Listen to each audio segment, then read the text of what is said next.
At the start of the episode, we see a place called Demon Immortal Pavilion.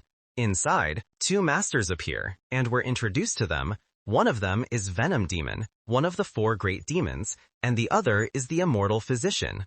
They ask our main character, "Are you really planning to leave?" He answers yes, and that's when we learn his name, Jin Sohan. I might call him Sohan for short. Venom Demon says, "You've been living here for 10 years now. Do you still think the sword dance troupe exists?"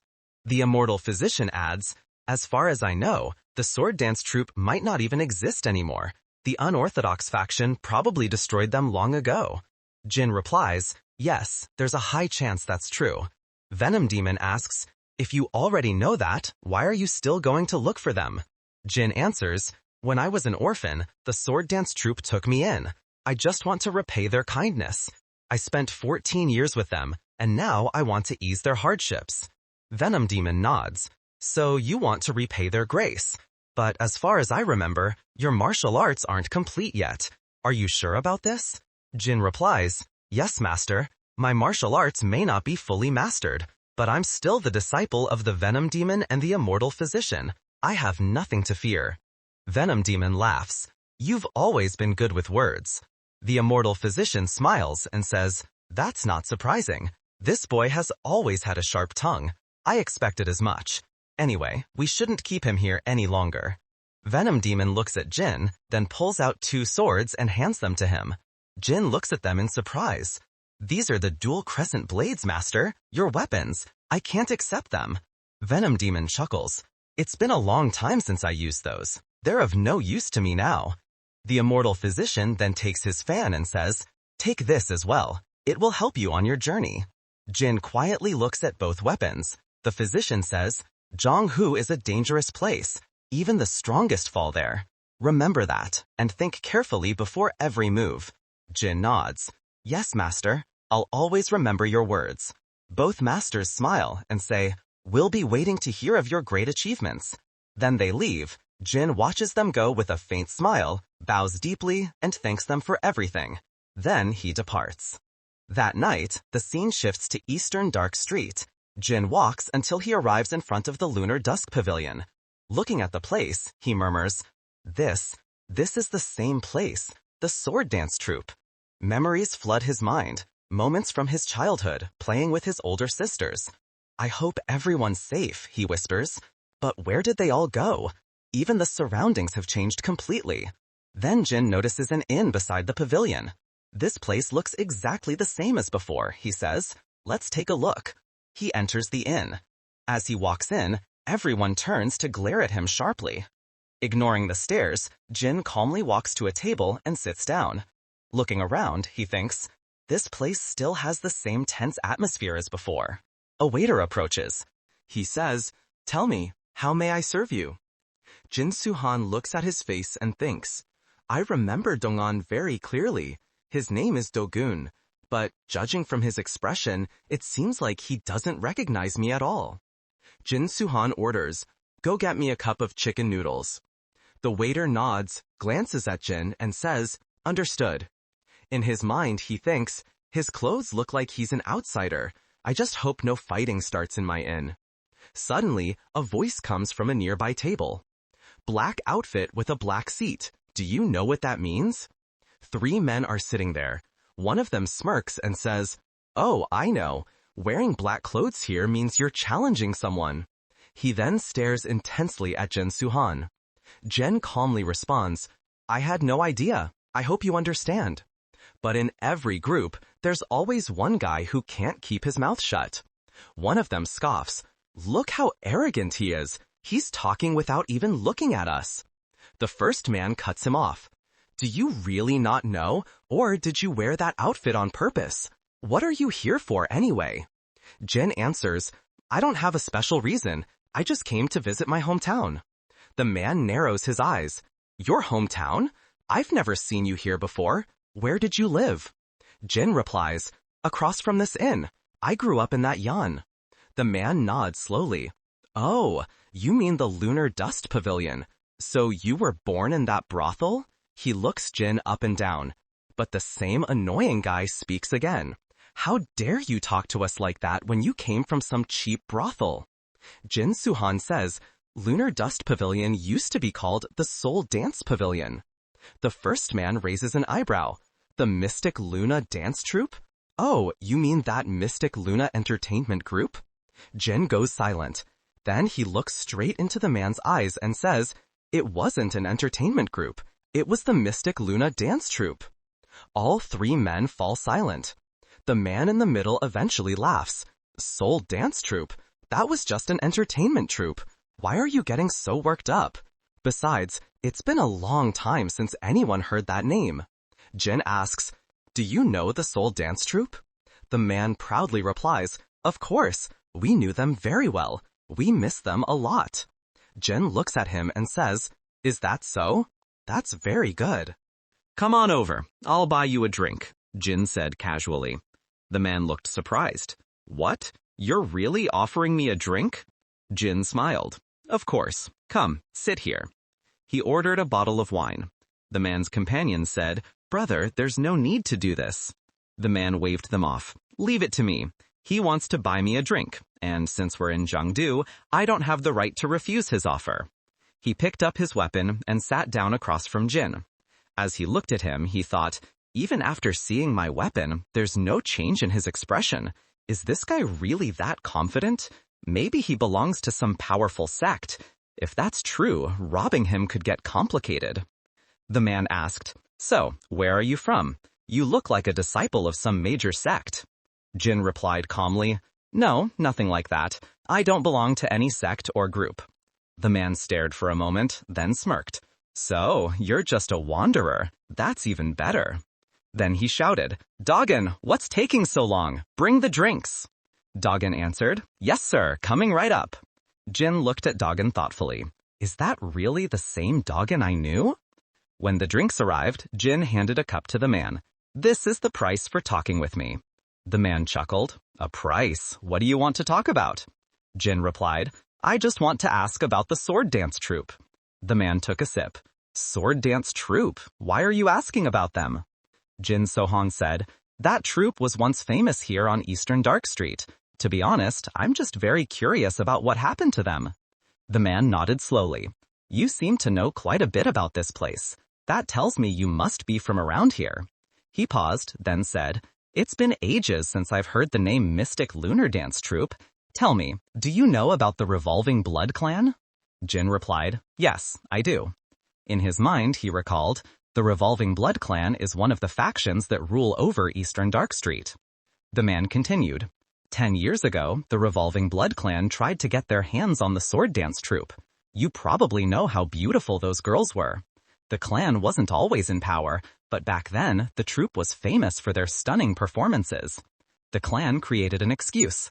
They accused the troupe of poisoning one of their members. That's how the conflict started, and in the end, the sword dance troupe was completely destroyed. Hearing this, Jin Sohan asked, what about the survivors? What happened to them? The man sighed. The leader of the Revolving Blood Clan took all the women back to his clan. I don't know if any of them are still alive. Jin's face darkened with rage. His aura began to flare, powerful, heavy, suffocating. The man started sweating. That pressure, this isn't normal. Is that coming from him? I'd better get out of here while I still can. He finished his drink and stood. I've finished my drink, so I'll be going now. But Jin stopped him. Wait, are you with the Revolving Blood Clan too? The three men froze. One of them thought, could he be connected to that incident? Stammering, the man said, No, what are you talking about? None of us are with them. Just then, another man, the one with the itchy beard, approached. Brother, what are you talking about? The first man snapped. This has nothing to do with you. The bearded man frowned. Why not? This kid's talking so arrogantly. Why shouldn't we get involved? Another chimed in. Yeah, I've heard of the sword dance troupe too. Do you know someone named Du Yang? At that, Jin Sohan's eyes sharpened. The first man hissed, both of you shut your mouths. She wasn't caught in that incident. She happened to be out of the brothel that day. We took her to a quiet place to hide. Are you idiots deaf? The first man shouted. I told you to shut up. The bald one grinned. Brother, why are you acting so nervous? Don't tell me you're scared of him. Enough, the first man barked. You're going to get yourself killed. I'll deal with you later. Jin finally spoke, his voice low. Du Yang. She was one of my beautiful elder sisters. The man froze. One of the others sneered. Oh, so you knew her? Yeah, she was gorgeous. In fact, among all the women taken by the Revolving Blood clan, she was the most beautiful. A cup tipped over, spilling wine across the table. The first man turned, and suddenly felt something terrifying from Jin. This presence, it's deadly. Before the others could react, 2 chopsticks flew through the air, straight into their heads. They collapsed instantly. The first man gasped. He killed them with chopsticks? Before he could finish, he looked down. Jin Sohan's dagger was already buried in his chest. His eyes widened in shock as he fell lifeless to the floor. All 3 were dead. In the next scene, Jin Sohan sat quietly, sipping his drink. Calm, cold, and silent. Jin Sohan stood silently, lost in thought, his master's voice echoing in his mind. Do you still believe the sword dance troupe exists? That memory filled him with anger. His eyes hardened as he looked down at the 3 lifeless bodies before him. Just then, Dogon entered. Seeing the corpses, he froze and thought, Ji Chan and his men? Killed so easily. I thought this stranger would lose to them. Then Jin spoke. Dogon. Startled, Dogon stammered, Yes? Do you need anything? Jin smiled faintly. Come on, don't tell me you still don't recognize me? Dogon blinked, confused. I'm sorry, but do I know you? He thought to himself, impossible. Did I really forget such a good-looking man? He studied Jin's face carefully, and then it hit him. Wait a minute, you're Sleepyhead, aren't you? Jin laughed softly. Yes, that's what you all used to call me, because I was always dozing off. Dogon's eyes widened. I can't believe it. You've changed so much. Where have you been all this time? After you disappeared, we thought you were dead. Why did you leave without telling anyone? And what have you been doing all these years? Jin fell silent. His mind drifted back to those painful years. I went through hell, kidnapped by 2 masters who experimented on my body until it became immune to poison. Finally, he said quietly, I've been through a lot, Dogon. A lot. Dogon smiled. Well, I'm just glad you're alive. You know, after you vanished, the sword dance troupe searched for you everywhere. Jin's eyes widened. They were looking for me? Dogon nodded. Yes, before the troupe was destroyed, they were always worried about you. Hearing that, Jin's expression turned grim. Seeing his face darken, Dogon quickly said, I'm sorry, I didn't mean to upset you. Jin looked toward the bodies. Tell me, Dogon, were those men telling the truth? Dogon nodded slowly. Yes, everything they said was true. Jin pulled a coin pouch from his pocket and handed it to him. Then I should going. Here, this should cover the meal. Dogon stared at the money in shock. Are you seriously giving me this much? Jin chuckled. Of course, but do me a favor. Help clean up the bodies. Dogon waved his hand nervously. Don't worry about that. You know how things work in places like this. It's nothing unusual. Jin smiled. Thanks, Dogon. I'll see you later. Wait, Dogon called. It's already late. Where are you going? And where will you stay tonight? Jin replied, I'm heading to the Lunar Dusk Pavilion. Dogon's eyes widened. What? That place is under the control of the Revolving Blood clan. Jin's voice grew firm. That's exactly why I'm going there, to make them pay for what they did to the sword dance troupe. Dogon frowned. No, that's too dangerous. The Revolving Blood clan is the most powerful group on Eastern Dark Street. Jin smiled faintly.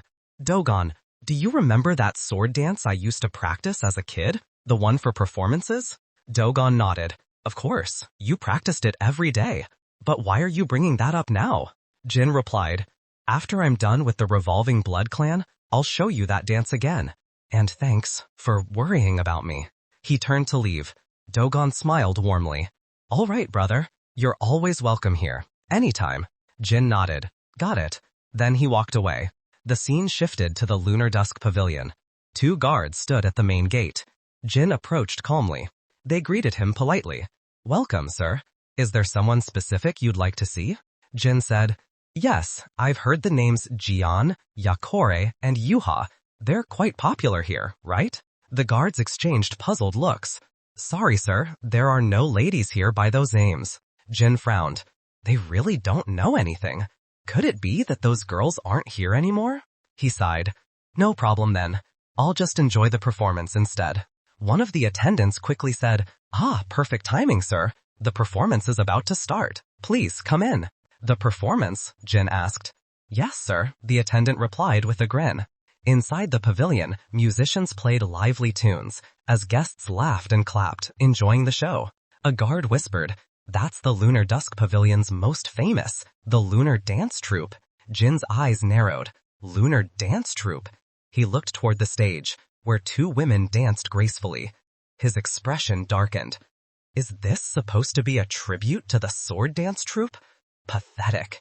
He looked up, glaring toward the balcony. The guard beside him whispered nervously, That's the pavilion's owner you're staring at. Please, sir, don't do that. Jin said calmly. So, that's the owner? Yes, sir, please stop staring, the guard said, trembling. Jin looked for a moment longer, then turned toward the stairs. Wait, sir, the guard warned. You shouldn't go that way. At the stairway, two guards blocked his path. Hey, you can't go any further. Jin replied evenly, I'm here to meet the pavilion's owner. The guard sneered. Oh, really? Did you make an appointment? Jin answered plainly. The guard scowled. What did you just say? You think any random outsider can just walk in and meet the owner? The commotion drew attention. A tall man approached, the captain of the pavilion guards, known as Chu Sayo. What's all this noise about? He demanded. The guard hurriedly turned to the captain and said, Sir, this man wants to meet the pavilion's owner, but he doesn't have any appointment. The guard captain looked at Jin and asked, Is that true? You really want to meet the pavilion master? Jin stayed silent, staring calmly at him.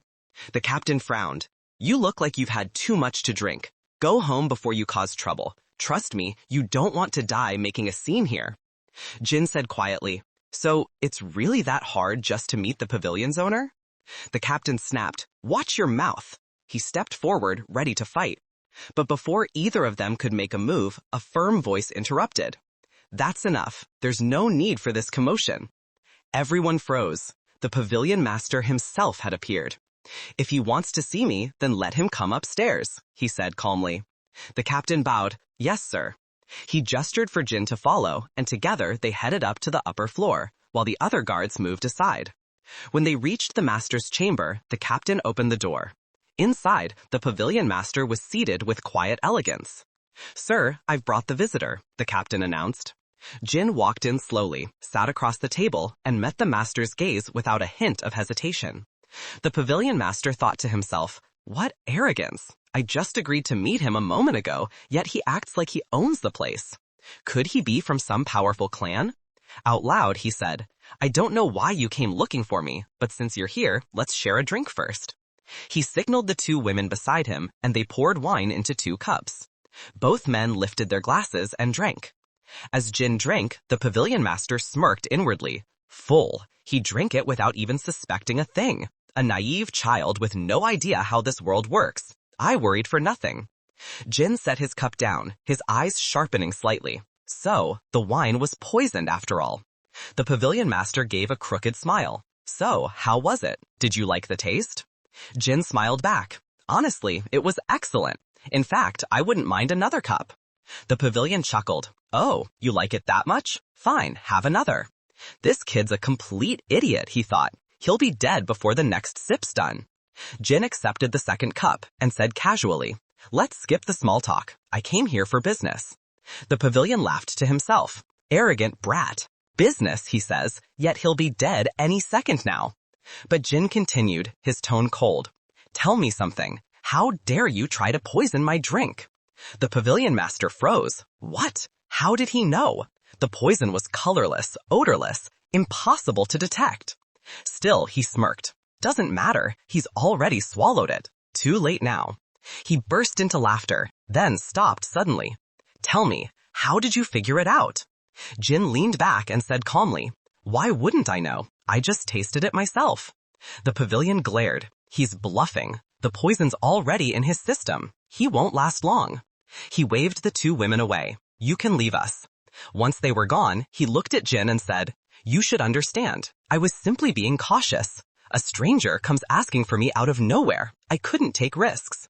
But don't worry, I'll give you the antidote, depending on how you behave." Jin gave a cold smile. "Idiot, I don't need your pathetic antidote." The pavilion's face twisted in rage. "What did you just say? Do you really think your arrogance will save you now?" Jin replied, voice low and steady. "You really think I'm pretending? Then it's my turn to move." Suddenly, a strange aura spread through the room, and beyond the walls of the pavilion, guards began collapsing, one after another, foaming at the mouth. The captain gasped. What's happening?" He clutched his throat and fell to his knees. The pavilion master's eyes widened in shock. What is this?" The captain coughed out. "Boss, it's poison." The pavilion's face turned pale. "Poison? What nonsense! We're the ones who poisoned him. I saw him drink it myself." Before he could finish, pain surged through his body. He coughed violently, water spilling from his mouth as he collapsed onto the table. Jin watched him silently, his expression like death itself. He opened his folding fan and said coldly, "I'm the one who released the poison." The pavilion master gasped. What did you say?" Jin replied, "You should understand this much. You just told me yourself that one should be careful when meeting a stranger." The pavilion master's mind raced. When did he poison us?" Jin closed his fan and stepped closer. "Tell me," he said quietly, "why did you do all this? We've never even met before." Jin's voice hardened. "You poisoned me first. You tried to kill me. So now you'll die instead. Tell me, am I wrong?"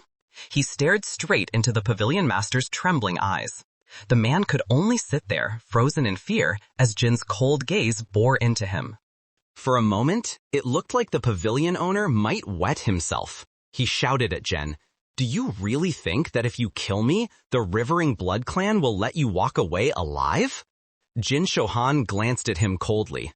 "Oh, the Rivering Blood Clan?" The pavilion owner straightened up, forcing a smirk. "Yes, both the Lunar Dust Pavilion and I are under the Rivering Blood Clan. But if you back off now, I won't report any of this to them. So, tell me, boy, what do you say?"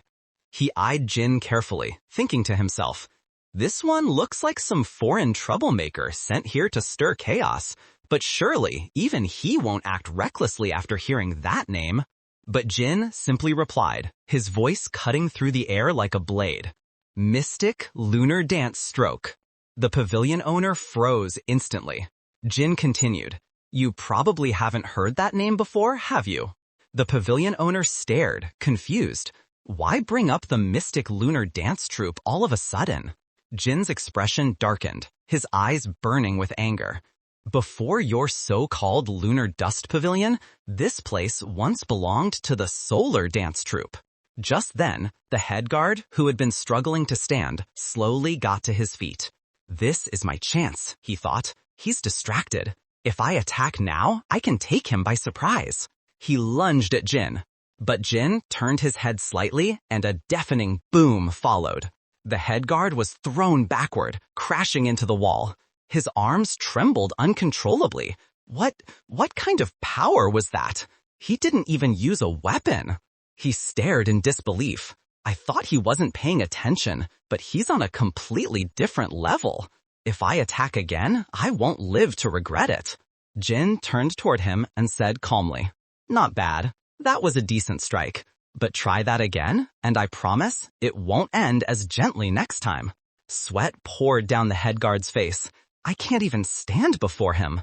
Suddenly, behind him, the pavilion owner drew his sword. The head guard's eyes widened. "Good work, head guard," the pavilion owner thought with a grin. "Now I've got my chance." He roared and charged at Jin with all his strength. For a split second, the blade flashed crimson behind Jin, and then a single slash filled the room. In the next moment, the pavilion owner's body split cleanly in two. His dying scream echoed before silence took over. As he collapsed, his last thought was disbelief. How can anyone be this powerful? The tables and chairs around Jin were cleaved in half from the sheer force of his attack. The head guard stood frozen, trembling in horror. Jin slowly turned to him, eyes sharp as daggers. The head guard's breath hitched. "Please, let me live," Jin said quietly. "Your name is Chu Sayok, isn't it? If you'd like to end up like him, go ahead, attack me." Chu Sayok quickly bowed. "No, I won't. I swear I won't attack you." Jin gave a small nod. "Good, then let's keep it that way." He walked past him and sat down calmly. Sayok glanced at him, still shaking. Even poison didn't work on him. I'm nothing compared to this monster. He looks more like a villain from some ancient sect. Jin finally spoke again.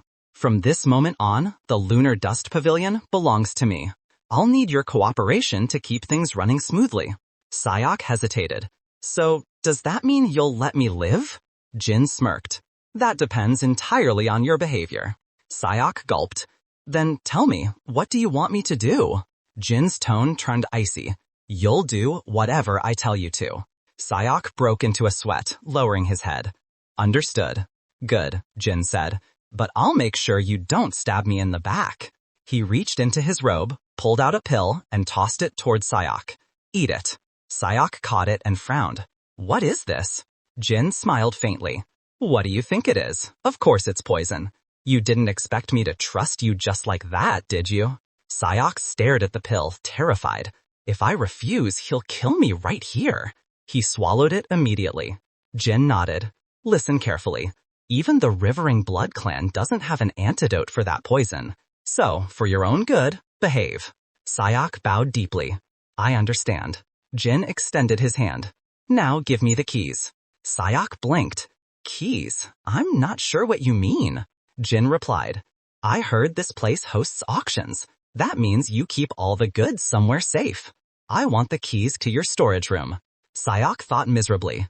So he took over the pavilion just for money. But he handed over the keys anyway.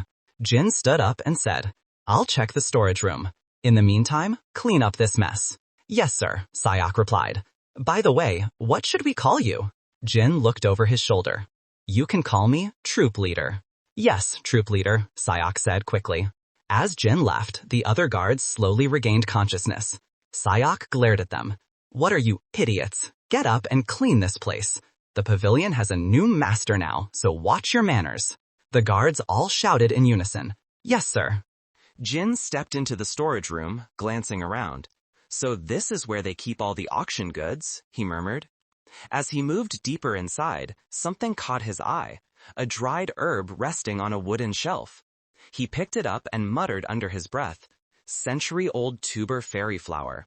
Examining it closely, he added, "A low-grade item, but still quite useful to me right now. Better than nothing." Later that day, sunlight poured over the Lunar Dust Pavilion.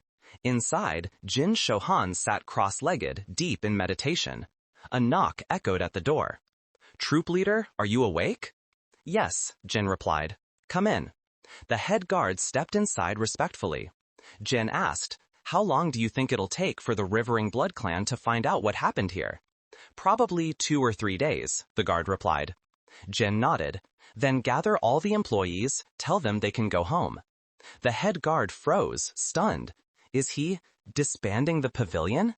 After going through all this trouble to take it over? Before he could speak, Jin added, "And pay them 10 times their salary." The head guard's eyes nearly popped out. 10 times? But to do that, we'd have to use the Rivering Blood Clan's funds? Jin raised an eyebrow. Rivering Blood Clan's funds?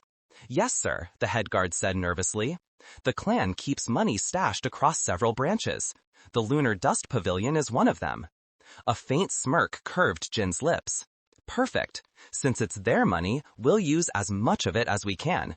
In fact, make it 20 times their salary." The head guard was speechless. Moments later, we see the Lunar Dust Pavilion bustling as employees packed their belongings, leaving with bags of coin. Jin stood silently on the upper floor, watching them go. He turned to the head guard. "Did you do everything I asked?" "Yes," Sayok replied. "My men are escorting the workers until they reach a safe place." Jin nodded slightly, gazing at the departing group. Then the head guard hesitated. "But do you think some of them might report this to the Rivering Blood Clan?" Jin's tone was calm but sharp. It's possible, there's always that chance. Sayok looked at him thoughtfully. He's not running away from them. He's waiting for them.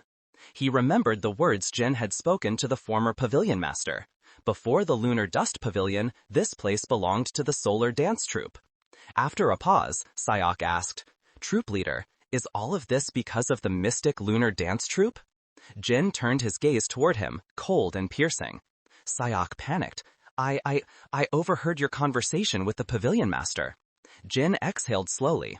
"So you heard. Then yes, you're right. I grew up in the solar dance troupe." Sayok's eyes widened. "So that's the reason." Jin continued. "The Rivering Blood clan used their power to take over the troupe and turned it into this, the Lunar Dust Pavilion."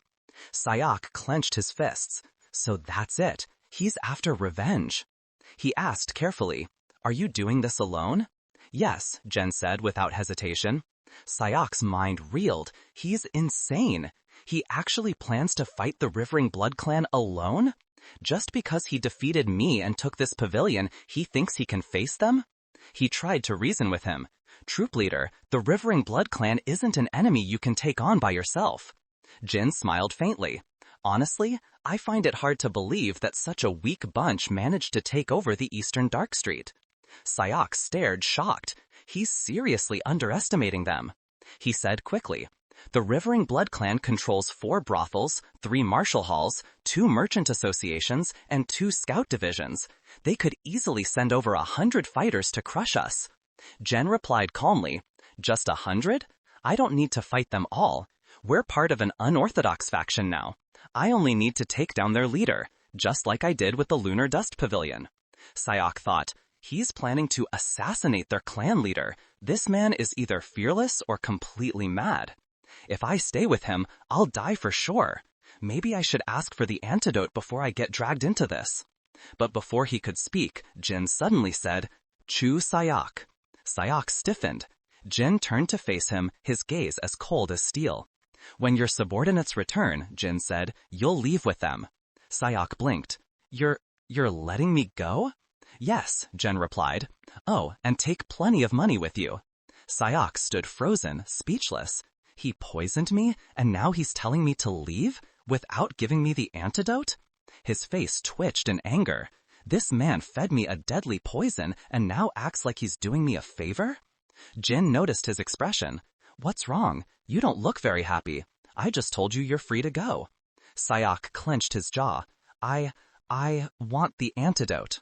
Jin tilted his head. "Oh, the antidote. Right, I almost forgot. You see, if you don't take it within a few days, your organs will start melting from the inside." Sayok's face turned white as chalk. His soul nearly left his body from shock. Melting? What kind of monster is this man? He could only stare at Jin, trembling, thinking, he poisoned me, forgot the antidote, and still tells me to leave peacefully? What kind of nightmare have I gotten myself into? Just like you're such a good person. Then, our Jin takes a pill out of his pocket and holds it in front of the head guard. The head guard looks at the pill and thinks to himself, is this really the antidote?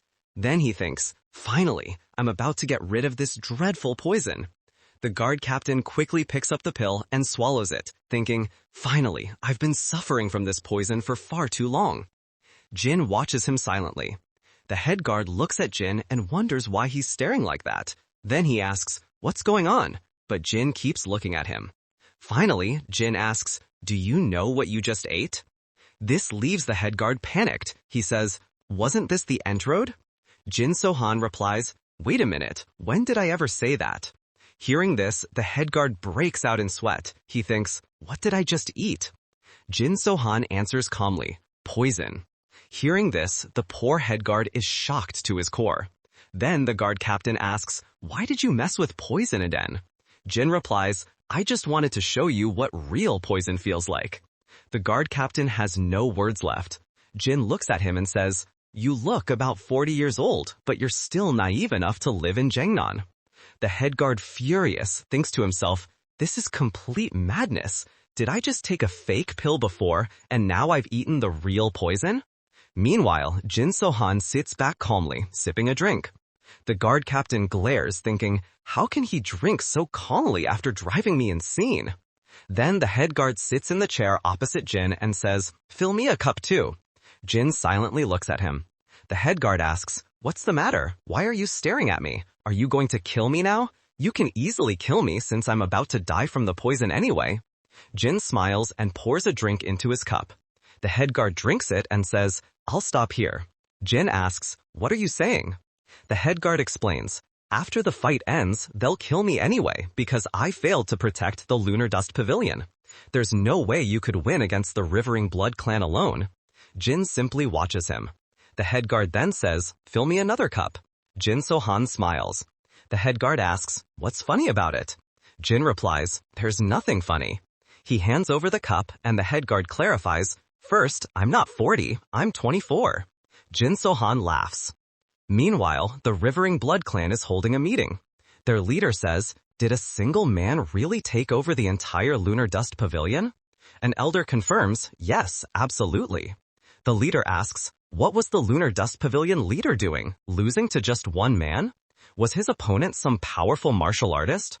Another elder says, we believe he used poison. The leader nods, yes, that makes sense. Another elder stands and says, leader, I can handle this using the Roger Wind discard. This introduces a new character, the captain of Roger Wind discard, named Ash. The leader asks, do you want to do this alone? The captain answers yes. The leader says, all right, I trust you. And make sure to watch out if anyone else is involved. Ash thinks to himself, if I handle this using Roger Wind discard, I can bring the Lunar Dust Pavilion under my control. The scene shifts. We see Jin Sohan and the head guard together. Jin is eating a candy. He asks the head guard for another. The guard captain glares but hands it over. He thinks, I can't believe he spent the last few days like this, while the Rivering Blood clan must be plotting against him. How is he so unprepared? Suddenly, a voice shouts, move aside. The guard captain sees a large man with his entire squad approaching. Out of fear, everyone nearby steps aside. The guard captain tells Jin, troop leader, this is the Rivering Blood clan. Jin Sohan looks at them and says, oh, so this is the Rivering Blood clan. The guard captain explains, yes, this is the Roger Wind squad, highly ranked in crime. And their captain is here with them, so they've brought elite martial artists. Jin watches them and thinks, ah, so they're elite. The guard captain says, judging by their direction, they seem to be heading straight for our Lunar Dust Pavilion. Jin Sohan smiles. All right, as the owner, I should greet them properly. Then Jin suddenly stops and asks the head guard, do you still have those candies? Give me one quickly. The scene shifts. At the Lunar Dust Pavilion gate, it opens and the Roger Wind squad enters. Their captain commands, go find that bastard and bring him to me. Immediately, the entire squad spreads throughout the pavilion to search for Jin. The captain plants his sword in the center and says, seeing this place with my own eyes, it's even better than I imagined. If I can bring this under my control, I can make a lot of money. At that moment, all of the captain's squad members start reporting that they've searched the entire place, but there's no one here. Hearing this, the captain is surprised and asks his team, are you sure no one's here? One of them replies, yes, we've checked everywhere, but there's nobody. Another adds, I think he ran away. A third says, there's no way he could fight the Rivering Blood clan alone. He was such a mess that he even forgot to bring his money. Hearing this, the captain feels strangely relieved. He thinks to himself, it doesn't matter to me. It's unfortunate I couldn't kill him with my own hands, but for me, the Lunar Dust Pavilion is what matters most. Suddenly, the gate of the Lunar Dust Pavilion opens, and Jin and the head guard walk in together. Everyone there is shocked to see Jin. One of them asks, who are you? Another says, leave now, he's not to be messed with today. A third adds, consider yourselves lucky we're not in a bad mood, or we'd have cut off your hand. Jin looks at them calmly and thinks to himself, they're a little more than I expected. One man grows angry. Didn't you hear us? We told you to leave. We see the captain looking at Jin, thinking, don't tell me this is the same guy who took over the Lunar Dust Pavilion? Jin then says, head guard, go shut the gate. The head guard, addressing Jin as troop leader, quickly obeys and closes the gate. The captain stares at Jin and says, "So it's you, the bastard causing all this chaos? I thought you'd have run away by now." Jin replies calmly, "Why would I run? I came here to eat." The captain laughs, "You fool, you've made your life way too complicated. Honestly, it would have been better for you if you had run." Then he orders his squad, "Go, grab him." Immediately, the squad attacks Jin like a pack of dogs and cats. One man lunges at Jin with his sword at incredible speed, but Jin releases his power, effortlessly dodges the attack, and knocks the sword away with his hand. The attacker's arm breaks instantly. Jin strikes him with a palm attack, sending him flying. He then moves swiftly, breaking the arms and legs of the others as he attacks. Watching this, the squad members standing behind are shocked. Those who just got beaten scream in pain, while Jin stands calmly, releasing his aura. The captain watches Jin's power in disbelief, and the remaining attackers are frozen with fear, unable to move.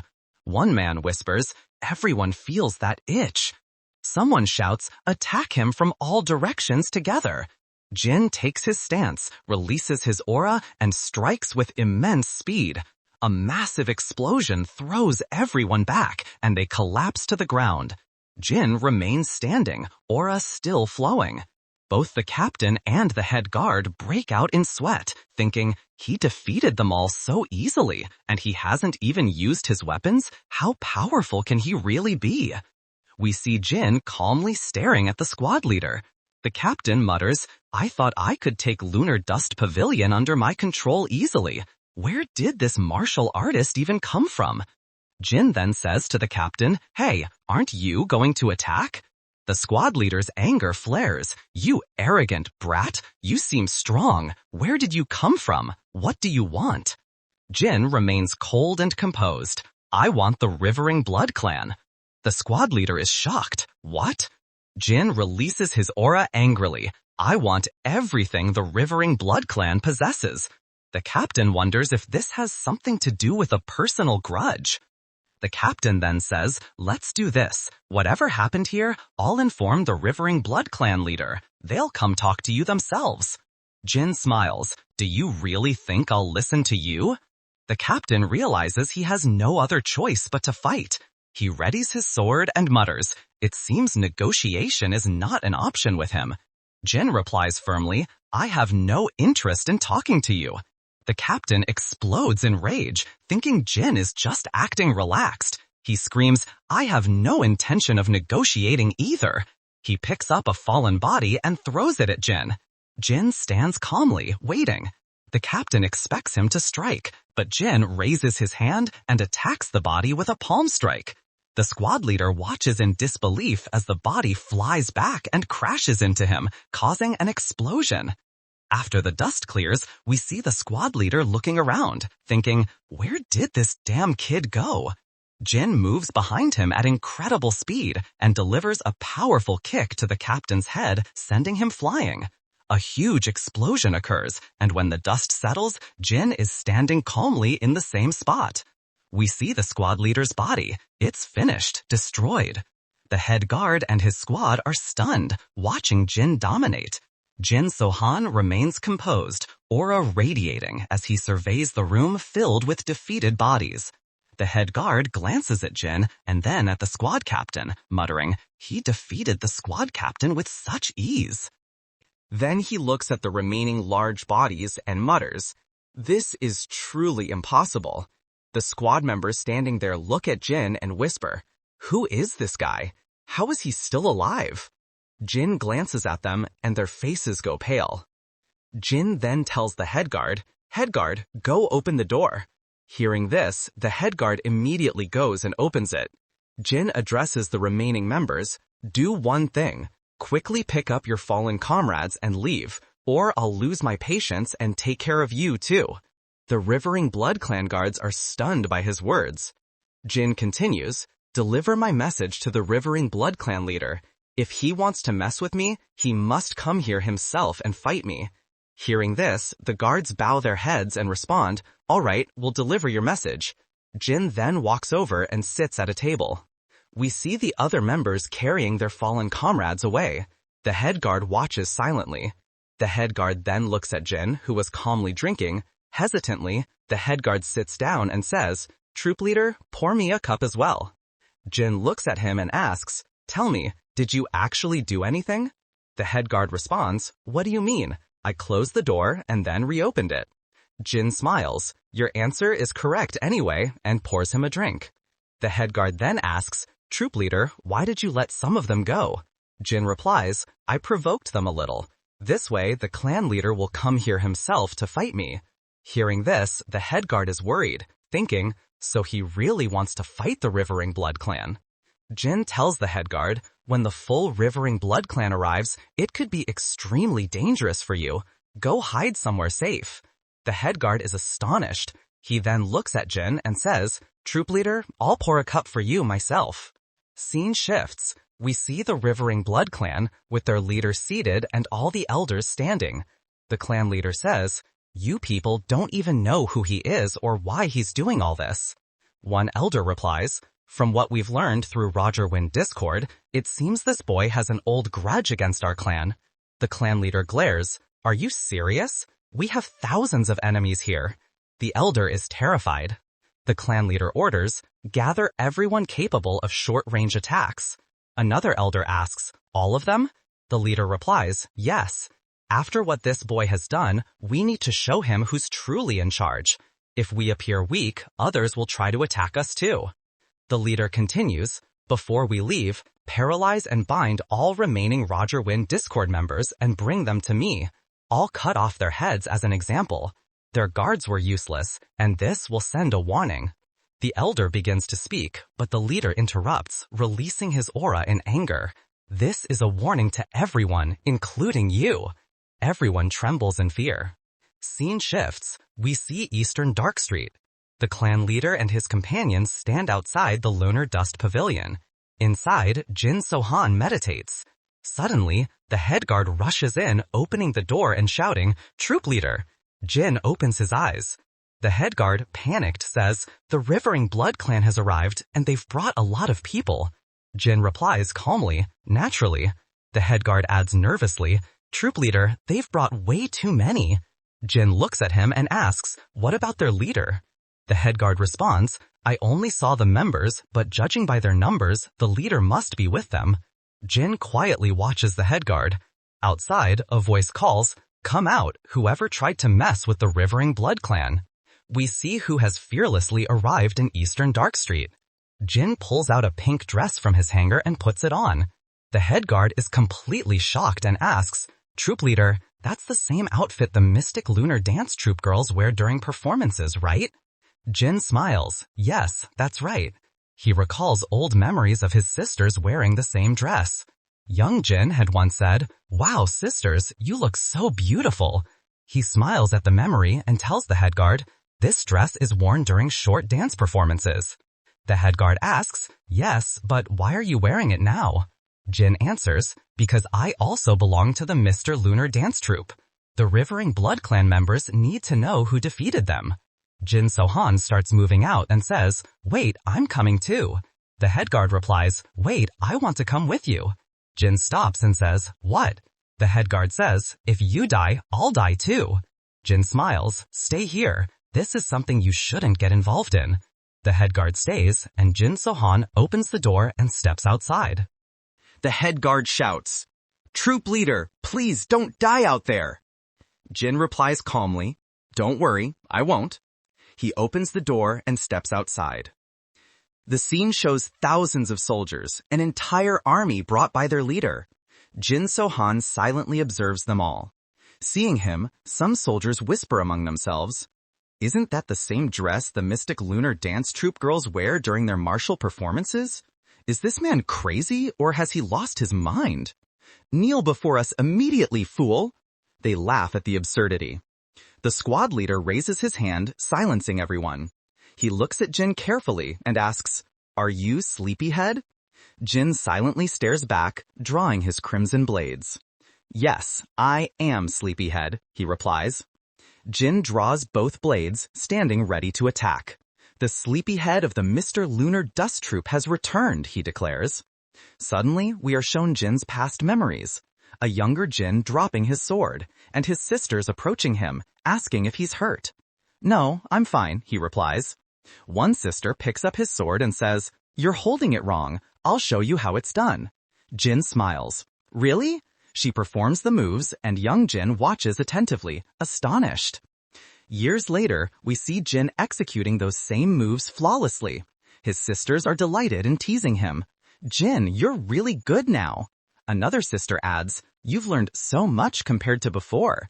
Yet another says, "Jin, you were born for this. You have the inherent talent." Jin smiles at their praise. The scene shifts back to the present. Jin is mercilessly mowing down the soldiers. Another memory hits him, a conversation with Dogon, who said, "Since you disappeared, all the girls at Soda Stroke have been searching for you constantly." Back in the present, Jin opens his eyes and declares, "I will kill all of you." In a blink, he disappears. The clan leader is shocked, thinking, he's unbelievably fast. Jin suddenly appears among the soldiers and moves past them. Then we see a scene of pure carnage, limbs severed, blood everywhere, and the bodies of all the soldiers around Jin piled on the ground. The remaining soldiers scream in disbelief. What just happened? Jin glares at them, spinning his blades rapidly. Each spin cuts down more soldiers. The raw, lethal dance of death leaves them gasping for air. Even the clan leader watches quietly, stunned. One soldier shouts, "Don't panic, he's alone. Attack him together from all sides." They gather their courage and charge at Jin. He smiles. "Perfect, you're all attacking me together," and starts spinning his swords even faster. From a distance, we see Jin's aura and flying blood, a storm of slashes moving with deadly speed. The clan leader thinks, "When I saw him as a child, he seemed so innocent and wise, but now he's completely different. Jin's sword movements resemble the dance troupe's choreography. Could I really face someone like him?" Jin Sohan continues relentlessly, cutting down soldiers with terrifying precision. The head guard watching thinks, "I can't believe this. He's so powerful. I don't even know what martial art he's using, but it's incredible." Jin begins releasing poison along with his attacks, and the head guard is stunned. Soldiers collapse as the poison spreads. Some clutch their throats, gasping, while Jin effortlessly slices through the rest. We see the battlefield littered with corpses. Remaining soldiers cry out, "Captain, save us! This monster will kill us!" An elder asks the clan leader, "Leader, the battle line is broken." The clan leader silently watches Jin, cutting through everyone, leaving nothing but carnage in his wake. The plain leader thinks, "Does a martial artist like this even exist?" The army, terrified, stares helplessly as Jin's crimson blades drip blood. The plain leader mutters, "Sleepyhead, you've returned as the ghost of the Mr. Lunar Dance Troupe." We see Jin Sohan, relentless, moving through the battlefield. His face was covered in blood, and he told those people, "Tell me, what's left of the army in front of us?" They began to stare fearfully at our Jin and whispered, "This is a monster." Someone asked, "So why aren't the captain and clan leader making a move? We can't even fight this thing. We don't matter to them at all." Our Jin stood beside Coldro and watched those people. They were all absolutely terrified of him. Then our Jin spoke to them. "If you don't want to die, get out of my way. I only want to meet the clan leader." All of them listened and stepped aside on both sides, making a path and letting our Jin pass. We watched as he walked over corpses, heading straight toward the clan leader. At the sight of this, the clan leader frowned at first, then smiled and said, "My sleepyhead, you've grown considerably. Finally, I see what you're capable of. So tell me, what do you want?" Hearing that, our Jin Swan snapped, "Have you been high? What nonsense are you spouting?" The clan leader replied, "I don't think you came here just for revenge for the short dance troupe. You must want something else.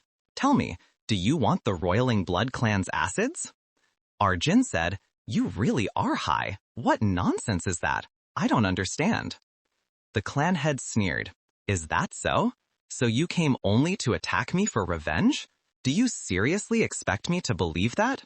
Sleepyhead, Even if you kill me here, you won't get the Livering Blood clan's acids. Only I know the dealings of this place. So tell me, what do you actually want? Calmly, Arjun said, a boring clan leader. The clan leader blinked, and suddenly Arjun appeared before him and said, So, has your nonsense ended? The clan leader stood there thinking this bastard had come only for revenge. Then Arjunson said to the clan leader, If you're done talking, I'll end your game right here. Saying that, he released his energy. The clan leader shouted, Wait a minute, don't you want to know about the short downstroke members? Hearing that, Jin paused and asked, Which troop member? The troop leader said yes, and slyly drew his sword, saying that the Sawdust troop member who raised you. Then, with that, he launched a sudden snake attack at Arjun. Jin stood still for a moment and vanished the next second. Seeing this, the poor clan leader was shaken. His plan had completely failed. He wondered if, at such close range, his attack had been dodged. Arjun, now behind the clan leader, said, I always knew what kind of scoundrel you are. Using his crimson blade, Arjun slashed at the clan leader. The clan leader spun around just in time. There was a deafening explosion. The clan leader was thrown far backward, coughing up blood, thinking just a touch of that attack had destroyed his blood veins and energy circulation. Arjun approached and muttered, Looks like you haven't wasted your time foolishly after all. The leader, coughing blood, glared at his elders and barked, What fools are you standing there for? Go, attack him now. Hearing that, all the elders released their power and attacked Arjun with their weapons. Jin stood very still as they unleashed their techniques. He moved with speed, blocking all their assaults, and an intense fight erupted between the elders and Arjun. Watching the fight, the clan leader thought, He truly is strong, but dealing with all the elders at once will be difficult. Arjun stood between the 5 elders, fighting them all simultaneously. In the next scene, he began to release his poison, and the clan leader was startled. Jin slashed and struck a pose while poison mist rose all around. The clan leader sniffed contemptuously and said, Sleepyhead, we've all taken the antidote. Your poison won't affect us. Hearing that, Arjun leapt to one side and asked, Is that why you all look so confident? Because you've taken an antidote? The clan leader boasted, Yes, we took a special antidote, so none of your poisons will work. Jin stared and asked, Do you really believe none of my poisons will work? Are you sure? Then he began to spread his poisonous mist. The clan leader scoffed, Are you still trying to look big in front of us when you know your poisons won't do anything? In the next second, the clan leader staggered and dropped to his knees, and one by one, the elders fell. An elder cried out, What is this? Arjun watched them in silence. The clan leader protested, But we all took the antidote. Arjun, releasing more poison mist, asked, Do you really think your stupid antidote can stop my master's poison? Then Arjun moved toward the clan leader and said, Seeing that all of you had taken the antidote, I guessed you must be the clan's pillars. Taking a stance, he slashed across their bodies and moved forward. We watched Arjun, covered in blood. He muttered, How worthless these people are. We saw their bodies spewing blood. The clan leader stared at Arjun as Jin slowly advanced. Seeing this, the clan leader paled. He said, Wait, Jin, if we add your ability to ours, our power will skyrocket. I also have plenty of money. I can help you a lot. Arjun walked toward him silently, while the clan leader shouted that with Jin's power, they could seize not just Stern Dark Street, but many other territories. Arjun stopped in front of the clan leader and said, You keep repeating your nonsense. Honestly, you look like a dog. Hearing that, the clan leader fell completely silent, thinking to himself that he ruled the entire Eastern Street. You're calling him a dog? And then he falls completely silent and drops to his knees in front of Arjun. He says, Aren't you curious at all about what I did to those girls from the Soul Transport Troop? Showing his teeth, he adds, No one will ever tell you where those girls are because I killed them. I killed every single one of them, one by one. The clan leader says this and bursts into loud, crazed laughter. Hearing that, Jin becomes furious. In rage, he slashes the clan leader repeatedly. In the next scene, the clan leader's body is in pieces. We see Jin standing in front of what's left of the clan leader's corpse. Arms, legs, torso, face, nose, everything cut apart and scattered. After witnessing such a horrifying sight, the remaining people standing there are terrified beyond belief. They start whispering among themselves, "The clan leader is dead, and all the elders are dead too." Jin speaks, "The leader of the revolving blood clan is dead. Anyone who wants to follow him to hell can step forward and attack me." We see the head guard staring at the bodies, shocked, thinking, did he really defeat the entire revolving blood clan alone? Jin, lost in his own thoughts, keeps replaying the clan leader's words, that he killed all the girls. Are they really all dead, he wonders? We then see a building where the sign Lunar Dust Pavilion is being removed and replaced with Mystic Luna Troop. Inside, the head guard tells Jin, "As you ordered, we changed the sign to Mystic Luna Troop." Jin calmly drinks his tea. The head guard continues, "We also spread the message, if any Mystic Luna Dance Troupe member is still alive, they can come here." Jin says, "Good job," while thinking, the clan leader claimed they were all dead, but anyone not caught must still be alive.